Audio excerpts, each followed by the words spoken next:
But it is challenging for those of us in the faith community who claim Christ as Lord, who are doing our utmost best to try and educate ourselves, choose love, choose faith, pray like crazy, and still understand the science of the brain and what's going on in our kids' minds and bodies, right?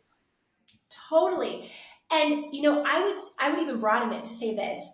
Like, even for biological parents, we don't have complete control over our children. There's a whole lot of influences Right. um, that are drawing their attention, that are forming them as they are made aware, or as they're consuming media, for example, Right. Yeah. as they're being exposed to different ideas. And so I think the thing for parents is, and the thing that I would want to say to foster and adoptive parents in particular, is that part of this is part of faithfulness, right? The obedience, the success is in the obedience, and the obedience is in the faithfulness, that we're continuing, we are leaning in, we are saying yes, we are learning. We're That's right. learning from the best knowledge that we can access. And of course, we are surrendering all things to the Lord in prayer and just asking for Him to do His work. But I think He does call us to be faithful. He calls us to be intentional and to do the best that we can. And I think that's it's one of those things where I love the name Called to Love of your podcast. We are called to love, and we're called to love wisely and well. And so Yeah. when we're loving wisely and well, we can know without a doubt we've done everything that we can. And we can also trust that Jesus loves our children That's more right. than we ever could.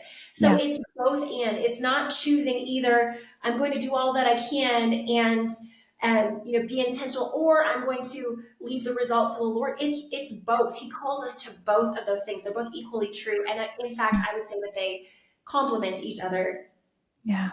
Yeah, absolutely. I agree with that. It's so, so good. And I'm wondering because obviously we can't just sit back and do nothing, and we can't dedicate all of our efforts towards healing just in prayer or just in one thing. Like, there is a culmination of different efforts that we as foster and adoptive parents have to employ, and a big part of that is practices that you share in the book. I'm wondering, Nicole, in your experience, because obviously not every parent receives their adopted child or their foster child as a newborn and a so-called Mm. fresh slate, with minimal experiences. We all have kids who come into our homes and come to our lives with various levels of life experience, of developmental experience, and all the different things. And so, where do we even begin as Christian parents to walk this journey towards healing, and especially the teaching of, or at least cultivating, resilience in our kids? Yeah, well, I think the first thing that I would want to say is resilience for me is one of the most hopeful, um, I wouldn't even say techniques, traits, approaches, to thinking about caring for our older kids. So frequently we can hear about early intervention. Early intervention is, in fact, key. This is a wonderful thing when we have the opportunity to do so. But if we receive a child into our home at 14, now what? Right. Early's gone. We don't have that opportunity. And yet resilience can be built across the lifespan. So there's evidence to suggest that you can build resilience at 8 months and 8 years and 80. And there is incredible hope in that. So I think Yes. thinking about it from not this perspective of I'm going to fix everything for my child, Right. or it's going to be a fairy tale. Once they get into my home, everything will be right again. But instead, really thinking about equipping them to be overcomers. And I think, there are several things that we can think about. One is just the view we take of early adversity. And so as we're having conversations about difficulties, we're not saying, oh, that's because you experienced trauma. It's not the explanation for everything, right?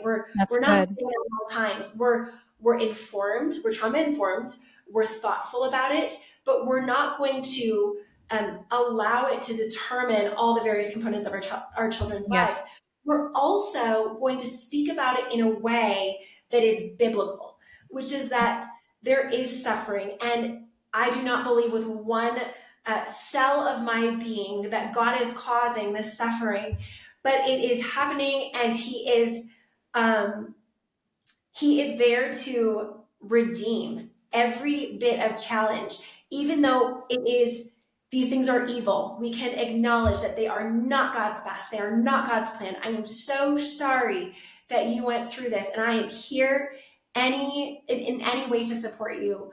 But at Yeah. the same time, I believe that God has a good plan for your life.